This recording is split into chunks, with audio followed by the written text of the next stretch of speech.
आज का हमारा टॉपिक है वर्ग। वर्ग और वर्गमूल। वर्ग को इंग्लिश में हम लोग स्क्वायर भी बोलते हैं और वर्गमूल को इंग्लिश में हम लोग स्क्वायर रूट बोलते हैं। तो उसे कैसे निकाला जाता है देखते हैं हम लोग इस वीडियो में। वर्ग निकालने के लिए एक सिंपल सा आसान सा फार्मूला है, जैसे ए स्क्वायर मीन्स ए इंटू ए, मतलब किसी भी संख्या को 2 बार अगर गुना करते हैं तो वो उसका वर्ग कहलाता है। जैसे कि ए को ए से गुना करेंगे तो ए का स्क्वायर हो गया। तो उसी तरह से हम लोग जैसे 1 का स्क्वायर मीन्स 1 का वर्ग निकालते हैं तो 1 इंटू 1 1 आएगा। 2 का वर्ग मीन्स 2 का स्क्वायर निकालते हैं तो 2 इंटू 2 4 हो गया। 3 का स्क्वायर मीन्स 3 का वर्ग अगर करते हैं तो 3 इंटू 3 9 हो गया।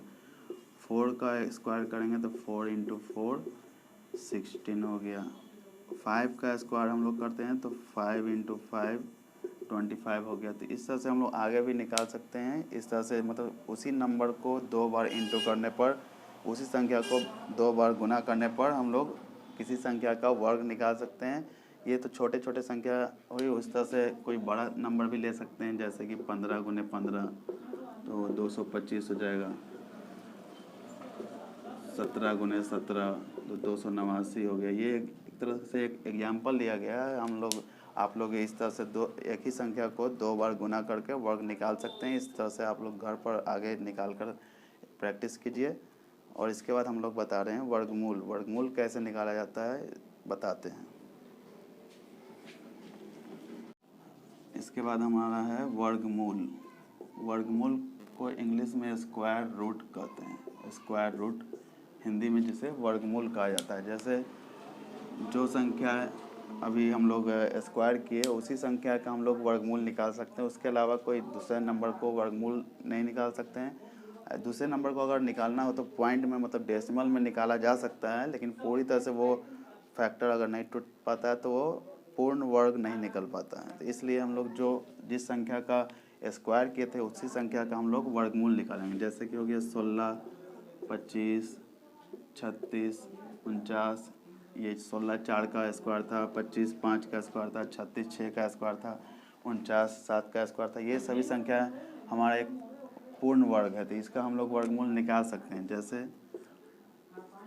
16 को फैक्टराइज करते हैं, अगर गुणनखंड करते हैं तो 8 दूनी 16, 4 दूनी 8, 2 दूनी 4, 2 एका 2। तो 16 का हमारा वर्गमूल हो गया स्क्वायर रूट। वर्गमूल निकालने के लिए इस तरह से रूट डाला जाता है।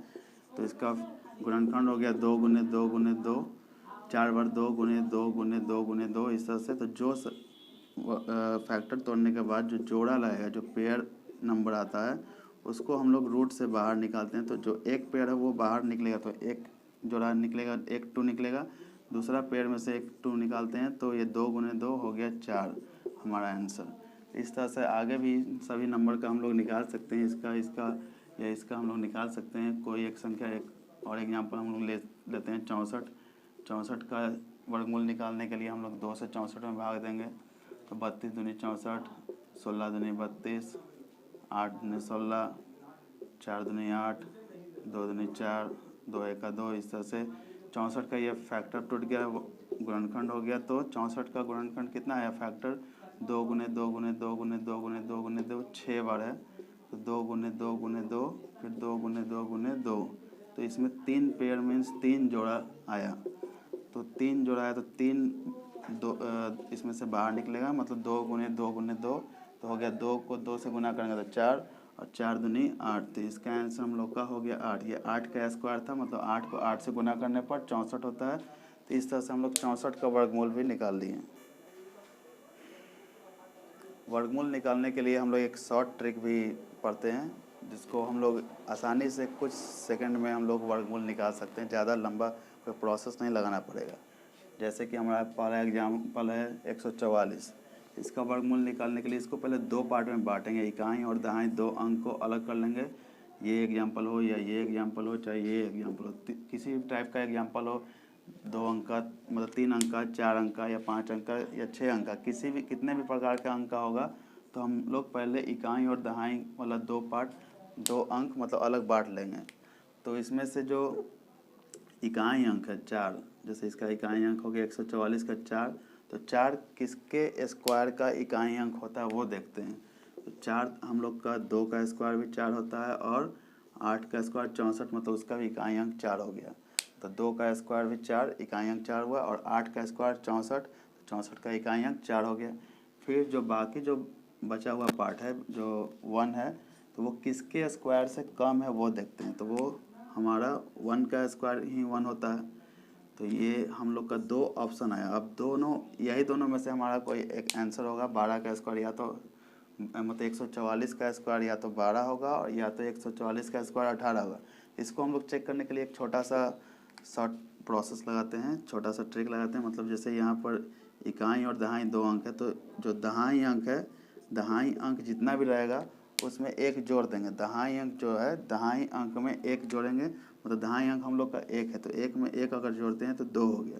तो 2 1 का 2, तो यहाँ आया 2, तो 2 से यहाँ वाला अंक जो अगर कम है तो कम वाला ही आंसर हो जाएगा। मतलब हमारा आंसर हो गया इसका जो स्क्वायर रूट था, स्क्वायर रूट इसका हम लोग का हो गया 12। इसी तरह से हम लोग अगला एग्जांपल लेते हैं, जैसे कि 1296 है। तो 1296 में जो इकाई अंक है 6, तो 6 हम लोग का किसके स्क्वायर का इकाई अंक होता है वो देखेंगे। तो 6 हमारा एक 4 का स्क्वायर 16 होता है, तो उसका इकाई अंक है 4 का स्क्वायर 16, मतलब उसका इकाई अंक 6 हो गया। या 6 का स्क्वायर 36, तो उसका भी इकाई अंक 6 हो गया। फिर हम लोग उसका जो दूसरा पार्ट है 12, तो 12 देखेंगे कि 12 जो है वो किसके स्क्वायर से कम है वो यहाँ पर लिखते हैं। तो 12 हम लोग का 3 के स्क्वायर से कम है, 3 का स्क्वायर 9, और 4 का अगर स्क्वायर लेते तो 4 का स्क्वायर 16 हो जाता, तो इससे ज़्यादा हो जाता, वो अंक नहीं लेंगे हम लोग। तो 3 का स्क्वायर ही लेंगे, तो 3 का स्क्वायर 9 हो गया। जो 12 से कम है तो वो स्क्वायर नंबर वाला ही लेंगे। तो इसमें भी हम लोग को 2 ऑप्शन मिला। तो यही दोनों में से 1296 का आंसर होगा, या तो 34 होगा या तो 36 होगा। तो इसमें जो दहाई अंक है, जो दहाई अंक है 3 में 1 जोड़ देंगे तो 4 हो गया, 3 चौके 12। तो जो 12 आया, तो अगर बराबर आ गया इसके बराबर, तो हमारा आंसर बड़ा वाला आएगा। 34 और 36 2 ऑप्शन जो आया था, तो उसमें जो दहाई अंक था 3 में 1 बढ़ा दिया तो 4 हो गया, और 4 तिहाई 12 हो गया। तो जो अगर हमारा इस तरह से सॉल्व करने पर आंसर अगर बराबर आएगा, तो आंसर हमारा बड़ा वाला 2 ऑप्शन है, तो उसमें से जो बड़ा वाला होगा वो आंसर होगा 36 होगा। 1296 का वर्गमूल निकाल कर हम लोग दूसरे मेथड से भी चेक कर सकते हैं। और अगला एग्जांपल हम लोग एक और लेते हैं 2304 का। 2304 में भी हमारा जो है दहाई अंक 4 है, दहाई नहीं, हमारा जो इकाई अंक है वो 4 है। तो 4 का स्क्वायर 4 जो है 2 का इकाई अंक है, 2 का स्क्वायर का इकाई अंक 2 दूनी 4, और या तो 8 का स्क्वायर का इकाई अंक है। 8 का स्क्वायर 64, तो 64 का इकाई अंक 4 हो गया। और जो बाकी जो बचा हुआ जो सेकंड पार्ट है 23 जो है वो किसके स्क्वायर से कम है वो लेते हैं। 5 का स्क्वायर तो 25 होता, तो वो ज़्यादा हो गया, तो वो नहीं लेंगे। तो 4 का स्क्वायर से ये कम है। ये जो नंबर है वो किसके स्क्वायर से कम है वो लेंगे, तो 4 लेंगे। 4 का स्क्वायर 16 होता है, लेकिन 5 का स्क्वायर 25 होता है, वो ज़्यादा हो गया। तो अब 2304 का मतलब 2304 का ये 2 ऑप्शन प्राप्त हुआ। इन्हीं दोनों में से कोई एक हमारा आंसर है, या तो 42 होगा या तो 48 होगा। तो इसको चेक करने के लिए भी हम लोग एक यही फार्मूला लगाते हैं, हीट एंड ट्रायल मेथड है, ऐसे इसको बोलते हैं। तो 4 जो हमारा दहाई अंक है, तो उसमें 1 जोड़ देंगे तो 5 हो गया। 4 5 20, तो 20 आया। तो 20 जो है इससे यहाँ पर कम है, तो ज़्यादा वाला हमारा आंसर हो गया। मतलब इससे अगर ज़्यादा है, इससे भी देख सकते हैं इस तरह से, इससे ज़्यादा है तो ज़्यादा वाला, और अगर बराबर आएगा तो बराबर वाला में बड़ा वाला होता है। और यहाँ पर इससे अगर कम आया तो कम वाला आंसर। 2 ऑप्शन है, 2 से यहाँ पर 1 कम है तो कम वाला आंसर।